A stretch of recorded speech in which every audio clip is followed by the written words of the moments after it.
Welcome to the next session on Answers Workbench tutorials. In this session, we will analyze the water bottle which will contain chilled water. We will be using two different materials for its analysis. One is PET, which is a plastic material, and the other is a stainless steel. Because these days you will see that in the market these two materials are being constantly used for making of water bottles and we all use it. So let's see what is the effect of chilled water which is kept in this type of a bottle. We will start by double clicking on steady state thermal. We will first go to engineering data and double click. The first material which I am going to add is PET, plastic. I have to give the value of isotropic thermal conductivity. The unit I'm choosing is watt per meter Kelvin. You can also give watt per meter degree Celsius because if you recollect in Fourier's law, this temperature is actually delta T, which means it is the difference of two temperatures. So whether you use the unit as Kelvin or degree Celsius, it is not going to make a difference. So here I will give the value as 0.3 for PET. I'll be using another material which is already there in the database of answers. So I'll go to engineering data sources, general materials. I will choose stainless steel as the second material. If you want, you can also use copper alloy because these days copper is also another material which is commonly used for making of water bottles. And because of its health benefits, people are also shifting to copper bottles. So if you want, you can use this material and also check the result. I am going for two materials, steel and PET. Then I'll go to project and update project. Next I'll go to geometry and right click. I will directly import the geometry. I will give you the link for this model such that you are able to download and solve for yourself. Then I'll go to model and double click.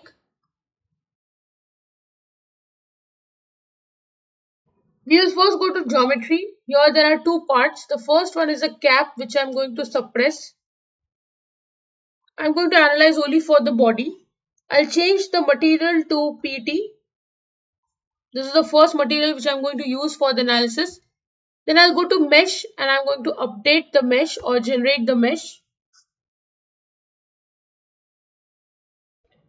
We'll go to steady state thermal, right click and insert temperature first. I will be inserting temperature on the inner surfaces.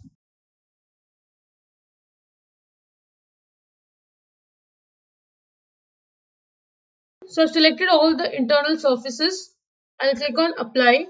I'll give the temperature of the internal surface as approximately 4 degrees Celsius.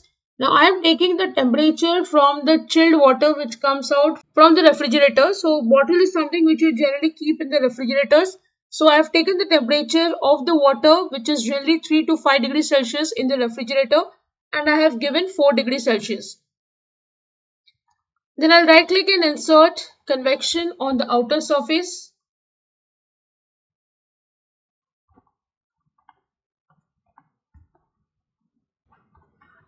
I'll click on apply. Once this is done, I'm going to give the film coefficient as approximately 10 watt per meter square degree Celsius and the ambient temperature which will definitely be now higher but it will be approximately say 25, 30 or 35 or say we are in an extreme summer condition and the temperature turns out to be 40 degrees Celsius.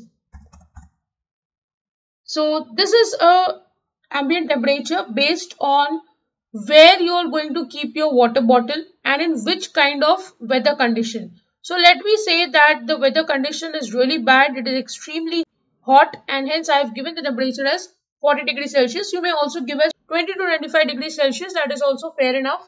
You will get the results accordingly. So once this is done, I'll go to solution, right click and insert thermal temperature.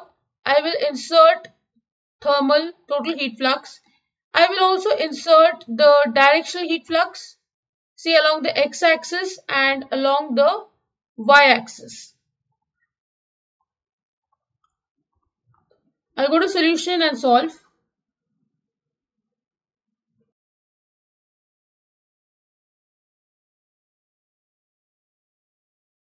We will first see the temperature. So you can see here, this is the temperature variation over the body. The highest temperature being 40 and the lowest is 4. So there is a variation of temperature over this body. You can animate and see the result.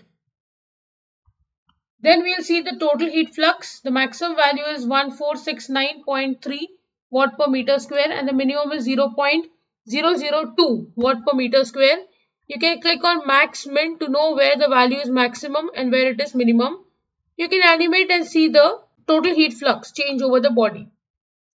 Then we'll go for the directional heat flux. Maximum value is 854.42 watt per meter square. We are reading along the x-axis. You can see here, also to the left over here. Orientation is x-axis.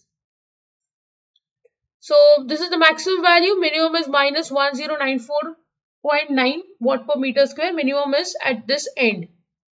Then we'll go for directional heat flux along the y-axis. You can see it is flipped. The top portion is showing minimum, lower portion is showing max. Maximum is 715.69 watt per meter square and minimum is minus 1329.6 watt per meter square. So this is using PET as the material. Now suppose if I use stainless steel as the material, then what happens? So let's solve once again and check the results. So let's see the temperature. You can see this is 18.663 degrees Celsius over here and this is 4 minimum and there is a variation. Now I did not change the temperature. I let the temperature be the one it was for the PET material. But you are seeing this change of temperature. And then this is the total heat flux 8332.3, which means you have a more heat transfer over this area and hence the temperature was 18. Whereas in the case of PET material, you saw that it was maximum of 40 and minimum of 4. But here it is showing 18.663 as the maximum value. And then you can see the directional heat flux. Again, the heat flow along the x-axis is 5060.7 watt per meter square maximum over here. Minimum is minus 5048.2 watt per meter square. Then if you check the directional heat flux along the y-axis, maximum is at the bottom. It is 813.98 watt per meter square and minimum is minus 7473.2 watt per meter square. Now what does this indicate? If you analyze the total heat flux for stainless steel, you will see it as 8332.3. But when you used the material PET,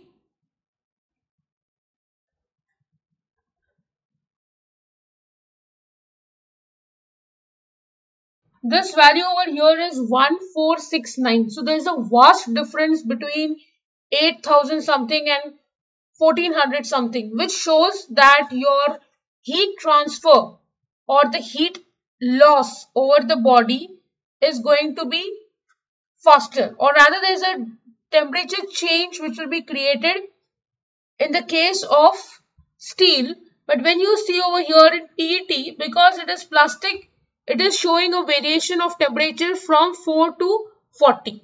But steel was showing from 4 to only 18, which means your water will have different temperatures, or rather at certain places you will see the temperature is different in the case of stainless steel and in case of PET. But in most of the cases you will see over here the value was 4 degrees Celsius because the water was chilled. And if you take this analysis to transient analysis of thermal state, which we will be doing, you can see that over a period of time, what happens to the change of temperature for these two materials. So we will take up that in the consecutive sessions. For this session, we will end at this stage. I hope you have understood the analysis. If you have any doubt, please write to me in the comment section. Don't forget to like, share and subscribe to the channel. Hit the bell icon for latest video updates. See you in the next session. Thank you.